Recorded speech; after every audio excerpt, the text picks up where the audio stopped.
হে উমর, তুমি যখন মুলতাজামে দাঁড়ায় দাঁড়ায় দোয়া করবা, তুমি কিন্তু আমি নবীকে ভুলে যাইও না।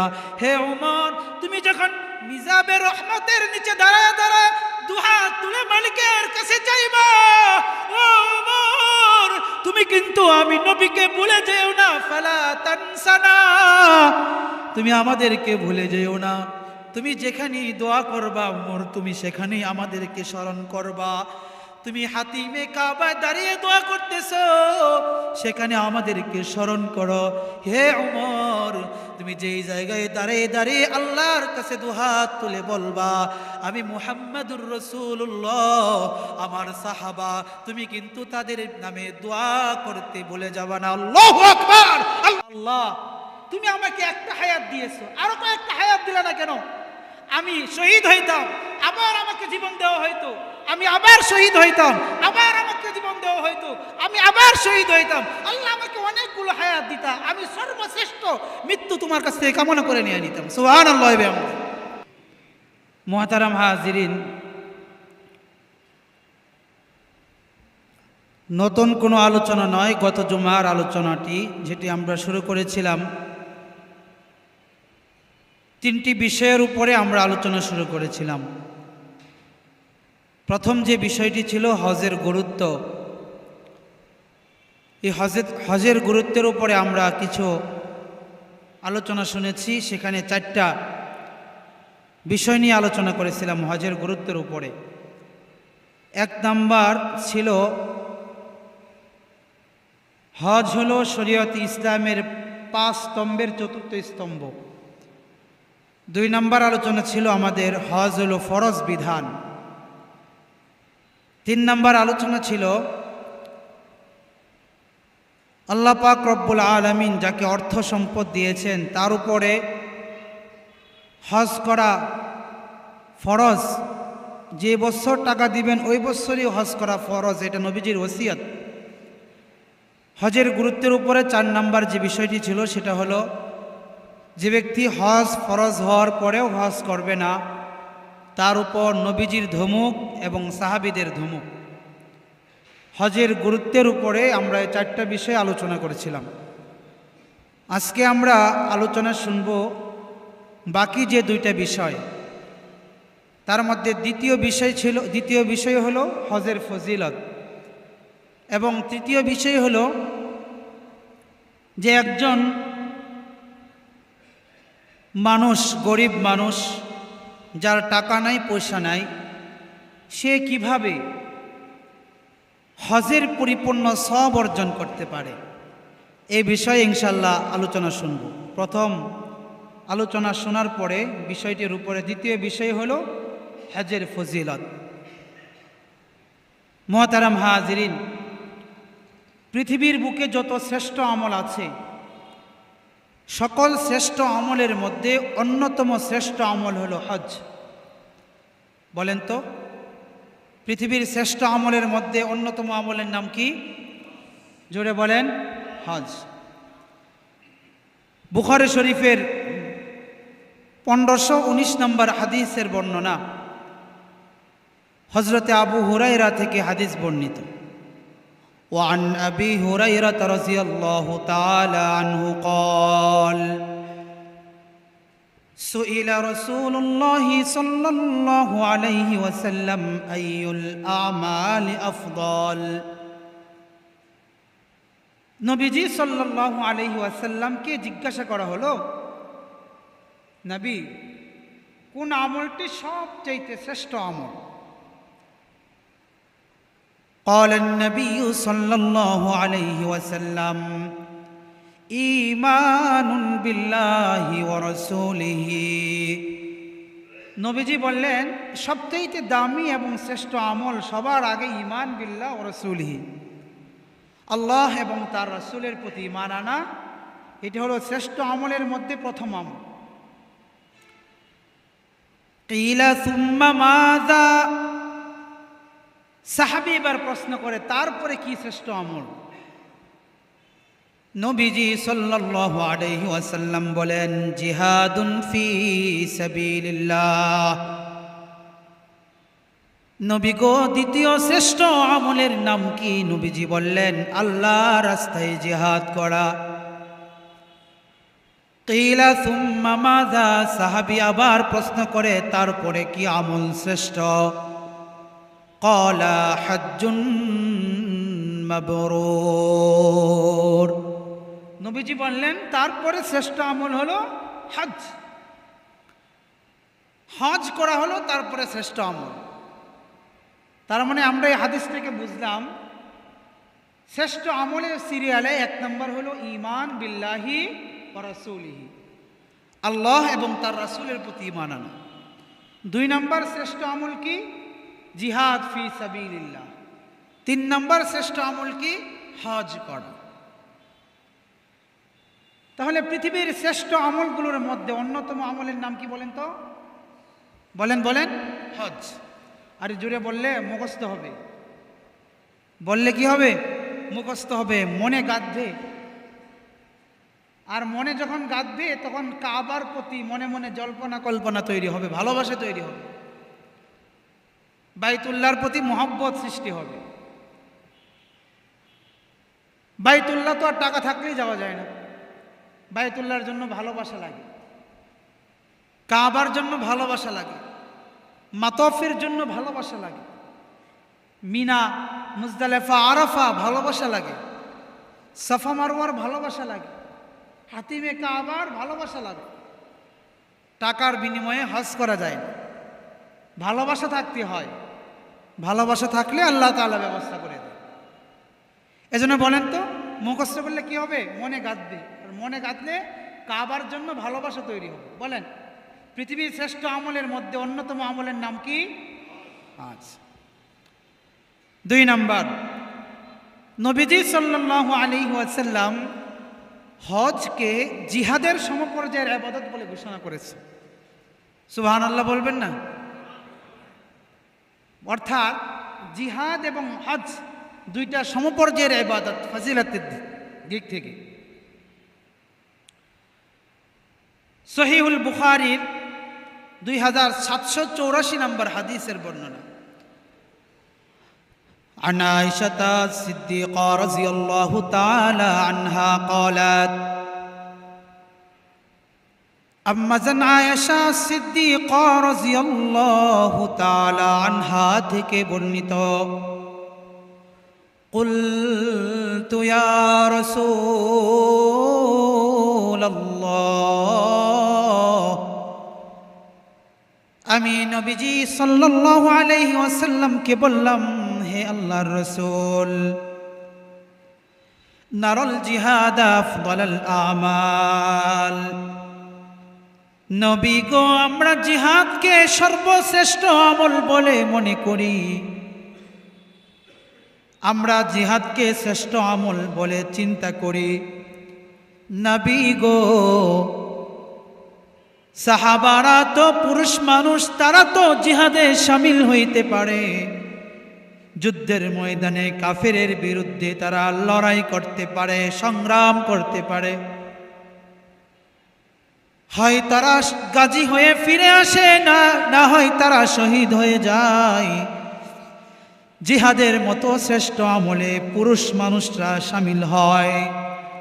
নবী গো আফালা নুজাহিদু ফি সাবিলিল্লাহ, ও আল্লাহর হাবিব আমরা কি পুরুষদের মতো জিহাদের ময়দানে যাব না, লড়াই আর সংগ্রাম করব না?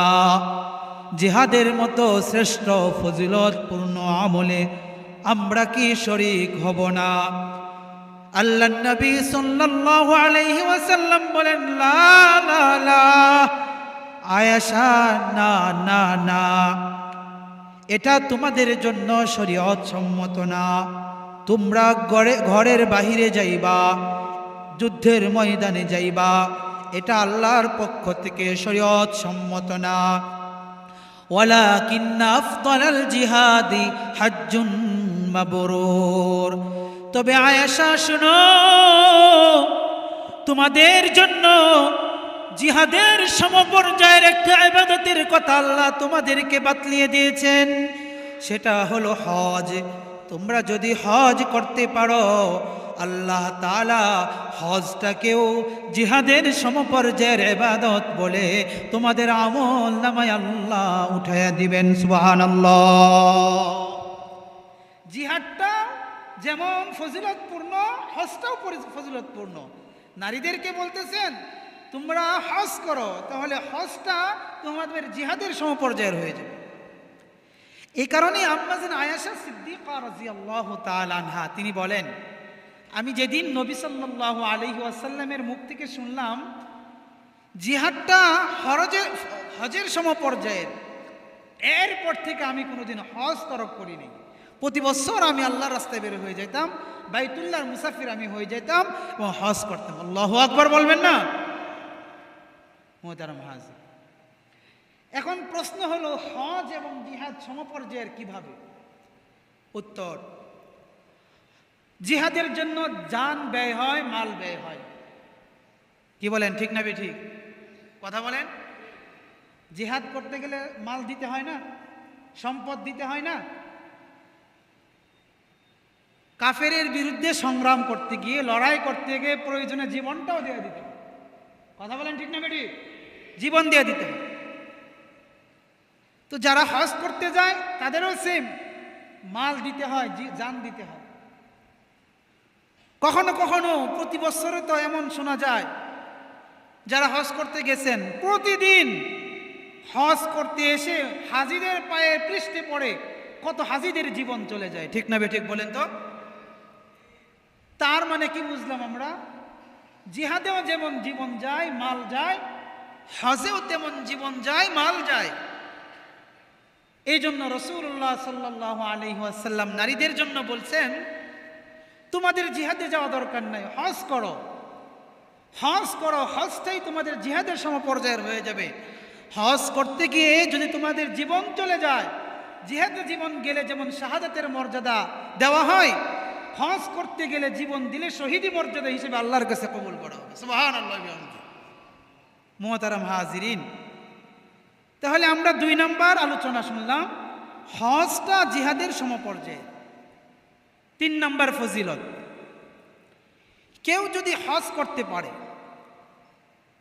হজ্জে মাবরুর করতে পারে, আল্লাহর জন্য গুনাহ মুক্ত, অশ্লীলতা মুক্ত, ঝগড়া মুক্ত, লৌকিকতা মুক্ত কেউ যদি হজ করতে পারে, নবীজি সাল্লাল্লাহু আলাইহি ওয়াসাল্লাম বলেন, এই সিফাতকে লক্ষ্য রেখে যে ব্যক্তি আল্লাহর জন্য হজ করবে, আল্লাহ পাক রব্বুল আলামিন এই হজের বিনিময়ে বান্দাকে দিবেন শুধুই মাত্র জান্নাত। সুবহানাল্লাহ।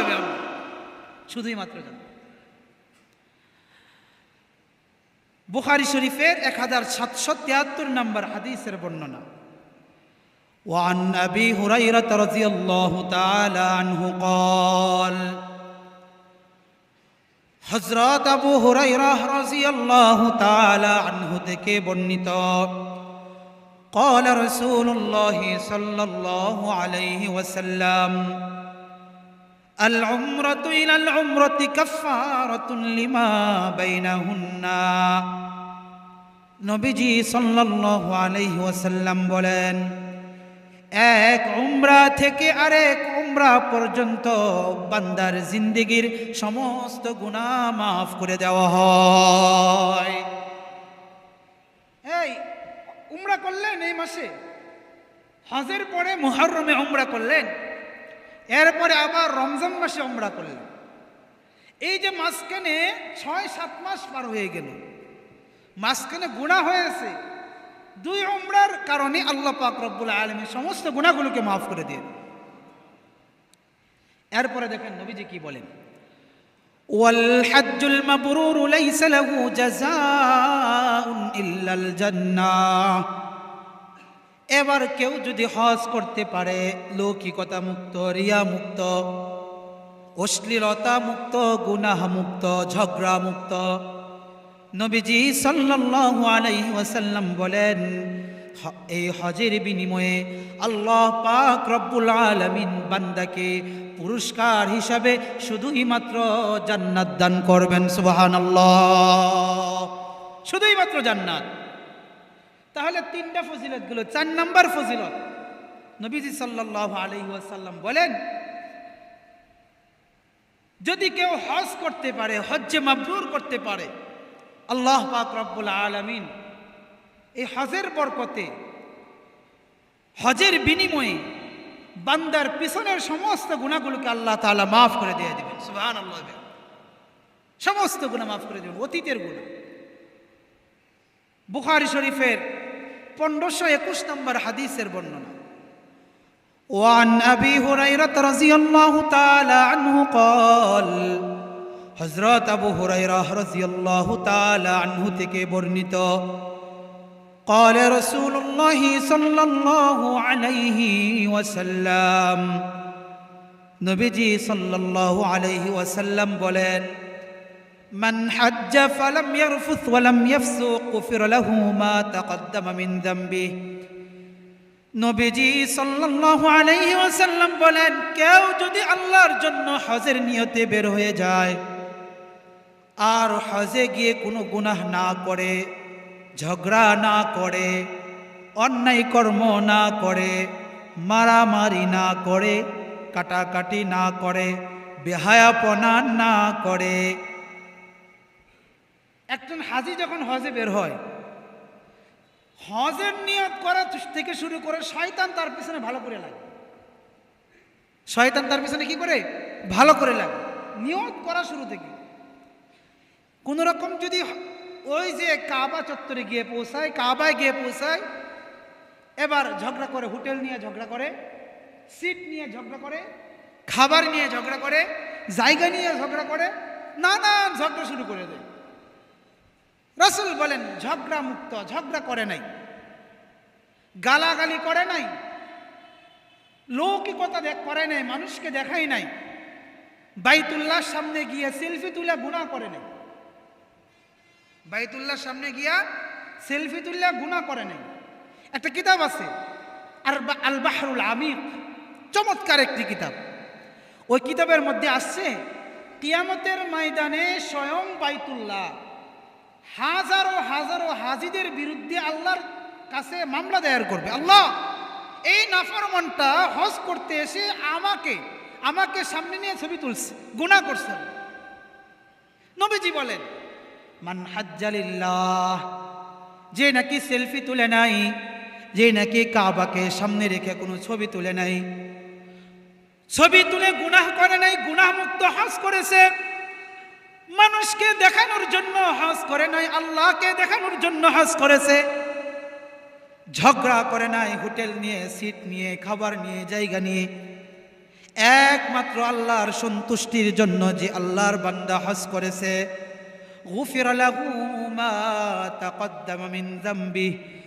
নবীজি সাল্লাল্লাহু আলাইহি ওয়াসাল্লাম বলেন, এমন হজ করনেওয়ালা বান্দার পিছনের সমস্ত গুনাহ আল্লাহ মাফ করে দিবেন, সব মাফ করে দিবেন। এবার নবীজি সাল্লাল্লাহু আলাইহি ওয়াসাল্লামকে প্রশ্ন করা হলো, নবী, গুনাহ মাফের দৃষ্টান্তটা কেমন? আল্লাহ কেমন করে তার গুনাহ মাফ করবেন?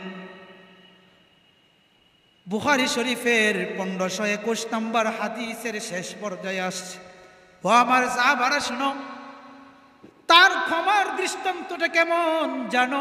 মান হাজ্জালিল্লাহ ফালাম ইয়ারফুস ওয়ালাম ইয়াফসুক রাজা কায়াউমিন ওয়ালাদাতুহু উম্মুহু। ও আমার সাহাবারা শুনো, একটা নবজাতক শিশু জন্মগ্রহণ করলে, পৃথিবীতে ভূমিষ্ঠ হইলে, যেমন মাসুম হইয়া, অপরাধ মুক্ত হইয়া, পবিত্র দেহ, পবিত্র বদনে, পবিত্র শরীরে নিষ্পাপ হইয়া পৃথিবীতে আগমন করে, ঠিক তেমন ভাবে আল্লাহকে সন্তুষ্ট করে কেউ যদি হজ করতে পারে, পবিত্র বদনে নিষ্পাপ হইয়া হাজী সাহেব বাড়িতে ফিরে আসবে। সুবহানাল্লাহ। তাহলে দেখেন, হাজী সাহেবের জীবনে কোনো গুনাহ থাকে না, কোনো কি থাকে না বলেন তো? কোনো গুনাহ থাকে না, নিষ্পাপ হয়ে তারপরে ফিরে আসে। কয়টা বললাম? 4টা ফজিলত। 5 নম্বর ফজিলত, সবাই আমার সাথে বলেন, বলেন সবাই, যার জীবনে সবাই বলেন, যার জীবনে হজ ও উমরা হবে যত বেশি, তার হবে গুনাহমুক্ত, দারিদ্রতা মুক্ত তত বেশি। তার মানে যার জীবনে হজ ও উমরা যত বেশি, সে বড়লোক হবে তাড়াতাড়ি, তার গুনাহ দূর হবে তাড়াতাড়ি। এটা আমার কথা নয়, মুহাম্মাদুর রাসূলুল্লাহ সাল্লাল্লাহু আলাইহি ওয়াসাল্লাম বলেন। সহিহুল জামি'এর 2899 নম্বর হাদিস, হাদিসের বর্ণনাকারী আবু আল মুনজির আল জুহানি রাদিয়াল্লাহু তাআলা আনহু, তিনি বলেন, قال رسول الله صلى الله عليه وسلم تابعوا بين الحج والعمرة। ও আমার উম্মতেরা, তোমরা বেশি বেশি করে হজ আর উমরা করো। একবার হজ আদায় করেছো, তারপরে উমরা করো। একবার উমরা করেছো, আবার উমরা করো, আবার উমরা করো। হজ করেছো, সামর্থ্য থাকলে আবার হজ করো। নবীজি কেন করবো এত বারে বারে উমরা, কেন করবো এত বারে বারে হজ? নবীজি সাল্লাল্লাহু আলাইহি ওয়াসাল্লাম বলেন, শুনো, ফাইন্নাল মুতাবাআতা বাইনাহুমা তানফিল ফাকর ওয়ায-যুনুব কামা ইয়ানফির কিরু হাবাতাল হাদিদ। নবীজি সাল্লাল্লাহু আলাইহি ওয়াসাল্লাম বলেন, কামারের হাপড় যেমন লোহার মরিচিকা দূর করে দেয়, কামারের হাপড় যেমন লোহার মরিচিকা দূর করে দেয়, যে ব্যক্তি আল্লাহর জন্য যত বেশি হজ আর উমরা করবে, আল্লাহ তাআলা তার জীবনের সমস্ত গুনাহ আর দারিদ্রতা দূর করে দিবেন। সুবহানাল্লাহ, সব দারিদ্রতা দূর করে দিবেন। হুজুর কি বলেন যে হজ করতে 7 লাখ 10 লাখ টাকা চলে যায়, উমরা করতে 2 লাখ 2.5 লাখ টাকা চলে যায়, তো ধনী কেমনে হবো? হ্যাঁ, নবীজি বলছেন ধনী হওয়া যাবে, নবীজি বলছেন দারিদ্রতা দূর হবে, নবীজি বলছেন গুনাহ দূর হবে, গুনাহমুক্ত থাকা যাবে। এই জন্য যে যত বেশি উমরা করবে, এই জন্য যে যত বেশি হজ করবে, আল্লাহ তার গুনাহ দূর করে দিবেন, আল্লাহ তার অর্থ সম্পদের মধ্যে আল্লাহ বরকতও দিয়ে দিবেন। সুবহানাল্লাহ।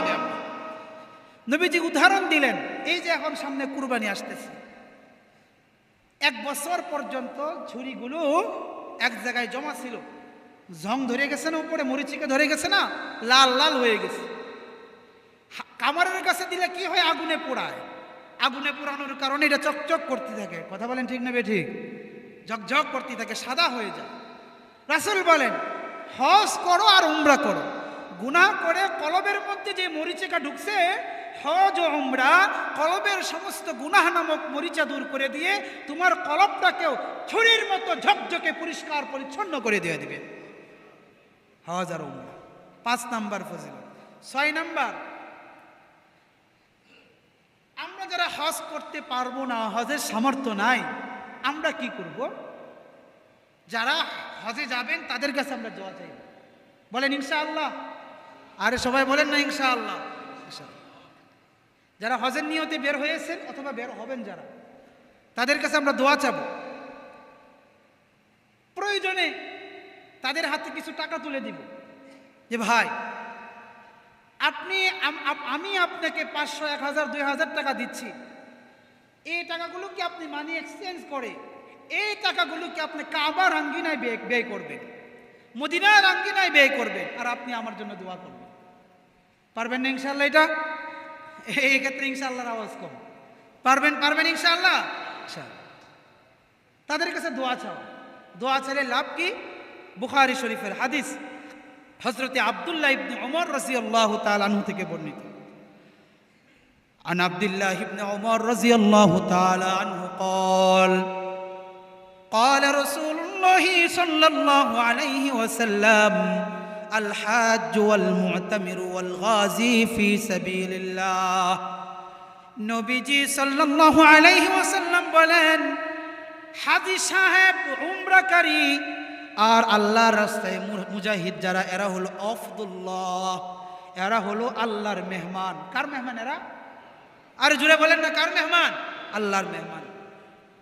নবীজি সাল্লাল্লাহু আলাইহি ওয়াসাল্লাম বলেন, দাউম ফাজাবুহু, এরা যখন আল্লাহর কাছে দুহাত তুলে দোয়া করে, আল্লাহ তার দোয়াকে কবুল করে নেন।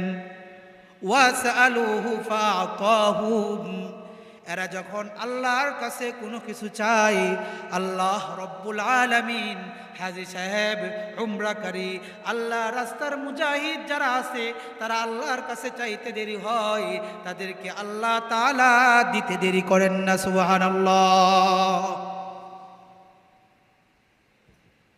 লাভ এটা। বলেন, আমাকে প্রশ্ন করেন, হুজুর কেন চাইবো বলেন? হ্যাঁ, নবীজি সাল্লাল্লাহু আলাইহি ওয়াসাল্লাম চাইছেন। সুবহানাল্লাহ বলেন না। নবীজি নিজে দোয়া চাইছেন সাহাবীর কাছে, নবীজি।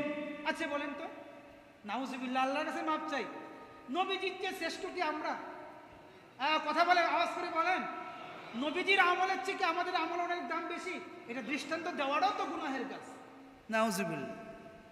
অথচ নবীজি সাল্লাল্লাহু আলাইহি ওয়াসাল্লাম শ্রেষ্ঠ মানুষ, শ্রেষ্ঠ নবী হওয়ার পরেও তিনি সাহাবীর কাছে দোয়া চাইতেছেন যে আয় উমরার জন্য যাচ্ছ, জি আমার জন্য দোয়া করবা, দোয়া চাইছে। মাজমাউজ জাওয়ায়েদ কিতাবের মধ্যে আসছে, হযরতে আব্দুল্লাহ ইবনে আমর থেকে হাদিস বর্ণিত। আন আব্দুল্লাহ ইবনে আমর রাদিয়াল্লাহু তাআলা আনহু قال استأذن النبي صلى الله عليه وسلم في العمرة। হযরতে উমর ইবনে খাত্তাব রাদিয়াল্লাহু তাআলা আনহু নবীজির কাছে আসলেন, এসে নবীজিকে বললেন, ইয়া রাসূলুল্লাহ, ও হে নবীজি, আমি তো মনে মনে উমরা করার নিয়ত করলাম। ফাদিনাহুন নবী সাল্লাল্লাহু আলাইহি ওয়াসাল্লাম, যখন ওমর ইবনে খাত্তাব নবীজির কাছে উমরার কথা বললেন, নবীজি তাকে উমরার অনুমতি দিলেন। ওমর, উমরা করতে যাইতে চাইছো? জি হ্যাঁ, তবে যাও যাও যাও, কোনো সমস্যা নাই। হযরতে ওমর ইবনে খাত্তাব রাদিয়াল্লাহু তাআলা আনহু রাসূলের কাছ থেকে বিদায় নিয়ে রাসূলের মজলিস থেকে তিনি রওনা দিলেন। আল্লাহর নবী ওমর ইবনে খাত্তাবকে ডাক দিয়ে বলেন, হে আখি দাঁড়াও, হে ওমর আমার ভাই দাঁড়াও, শোনো। জি নবীজি, কি বলবেন? আল্লাহর রাসূল সাল্লাল্লাহু আলাইহি ওয়াসাল্লাম বলেন, আশরিকনা ফি সালিহি দুআইক। হে ওমর, তুমি তো বাইতুল্লাহর দিকে রওনা হয়েছো, তুমি তো কাবার পথের মুসাফির। তুমি যখন মাতাফে চক্কর দিবা, তোমার 7 চক্করে কিন্তু আমি নবীকে তুমি ভুলে যেও না। হে ওমর, তুমি যখন নাকি হাতিমে কাবার সামনে দাঁড়ায়া দাঁড়ায়া দোয়া করবা, তখন কিন্তু আমি নবীকে ভুলে যাইও না। হে ওমর, তুমি যখন মুলতাজিমে দাঁড়ায়া দাঁড়ায়া দোয়া করবা, তুমি কিন্তু আমি নবীকে ভুলে যাইও না। হে ওমর, তুমি যখন মিজাবে রহমতের নিচে দাঁড়ায়া দাঁড়ায়া দুহাত তুলে মালিকের কাছে চাইবা, ও ওমর, তুমি কিন্তু আমি নবীকে ভুলে যেও না। ফালা তানসানা, তুমি আমাদেরকে ভুলে যেও না। তুমি যেখানেই দোয়া করবা ওমর, তুমি সেখানেই আমাদেরকে স্মরণ করবা। তুমি হাতিমে কাবায় দাঁড়িয়ে দোয়া করতেছো, সেখানে আমাদেরকে স্মরণ করো। হে ওমর, তুমি যেই জায়গায় দাঁড়িয়ে দাঁড়িয়ে আল্লাহর কাছে দুহাত তুলে বলবা, আমি মুহাম্মাদুর রাসূলুল্লাহ, আমার সাহাবা, তুমি কিন্তু তাদের নামে দোয়া করতে ভুলে যাবা না। আল্লাহু আকবার।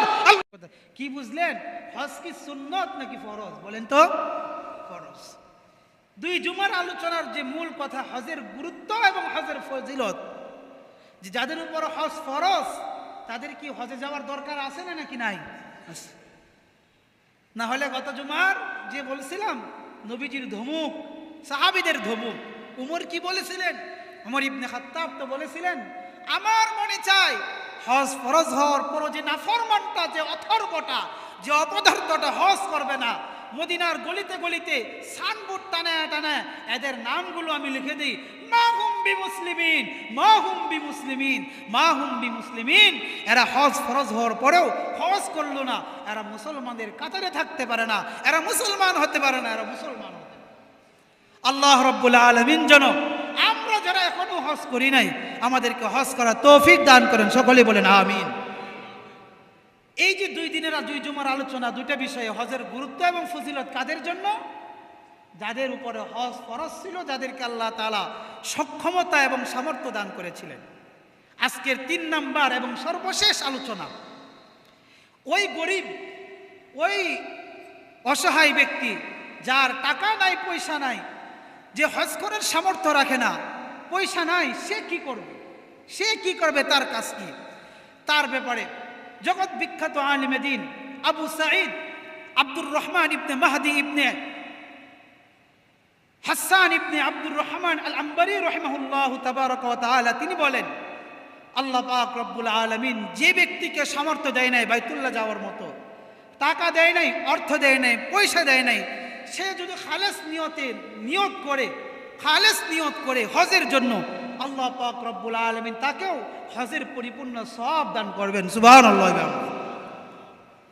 আব্দুর রহমান ইবনে মাহদি আল আম্বারি রাহিমাহুল্লাহু তাআলা একজন গরিব মানুষকে যে হজের নিয়ত করলে তাকে হজের সওয়াব দান করবেন, এই ব্যাপারে তিনি 4টা দৃষ্টান্ত নিয়ে আসছেন। কয়টা দৃষ্টান্ত বলেন তো? 4টা দৃষ্টান্ত, সবগুলাই বুখারী মুসলিমের হাদিস।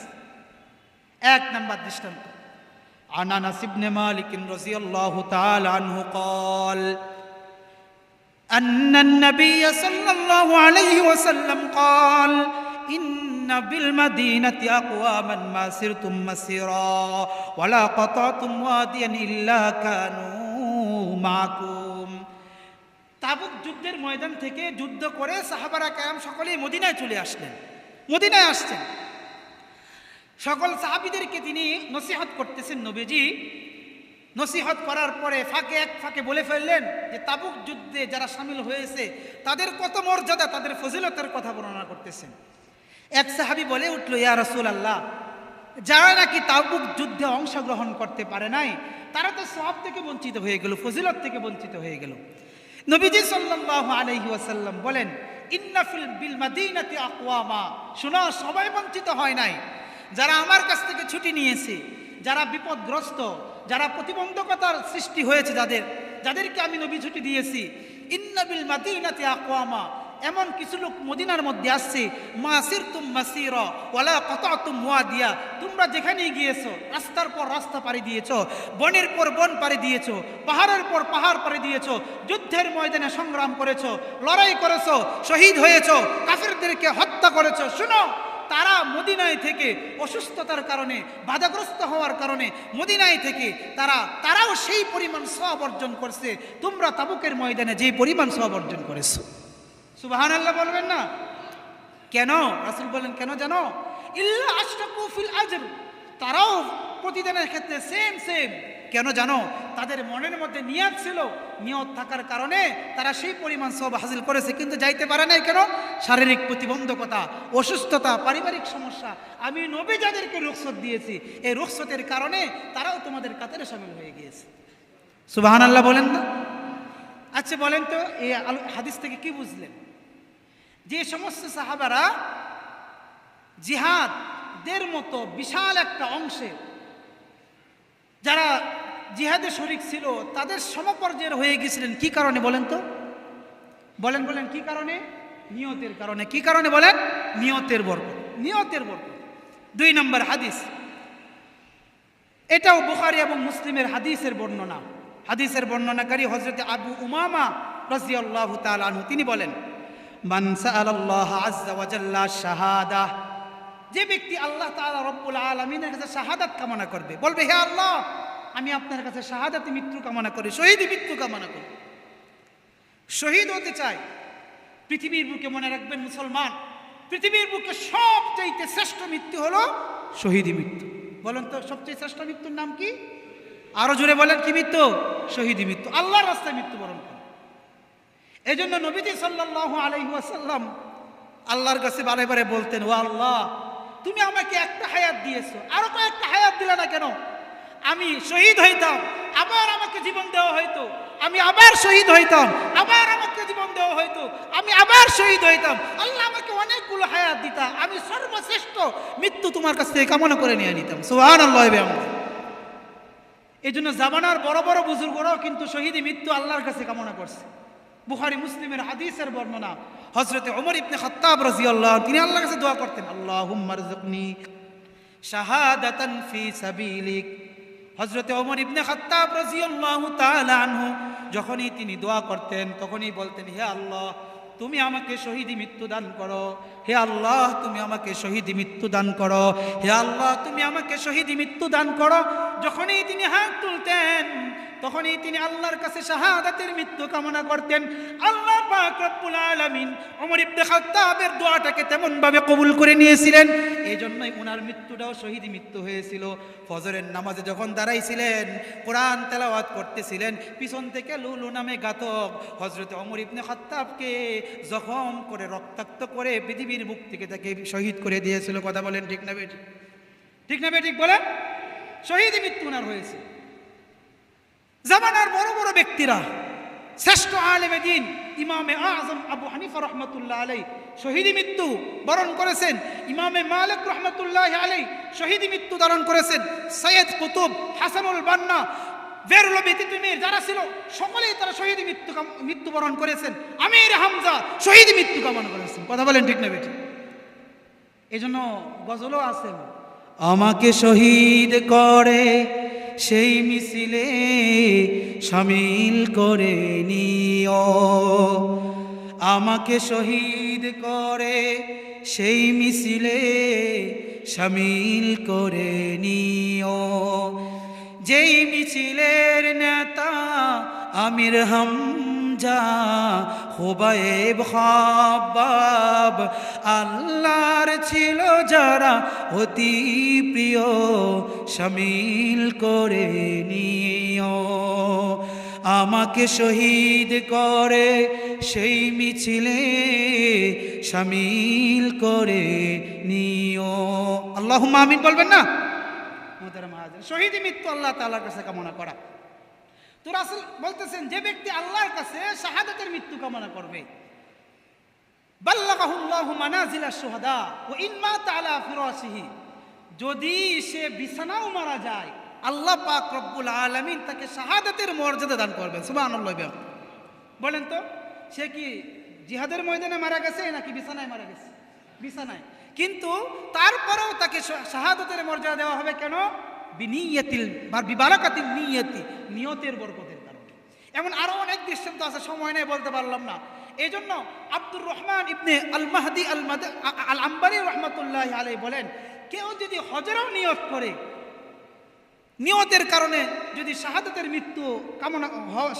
মৃত্যু অর্জন করা যায়, নিয়তের কারণে যদি ঘরে বসে জিহাদের মতো ফজিলতপূর্ণ কাজের সওয়াব অর্জন করা যায়, কেউ যদি খালেসিতে নিয়ত করে, যাকে আল্লাহ তাআলা টাকা দেয় নাই, পয়সা দেয় নাই, তার নিয়তের কারণে আল্লাহ পাক রব্বুল আলামিন তাকেও হজের পরিপূর্ণ সওয়াব দান করবেন।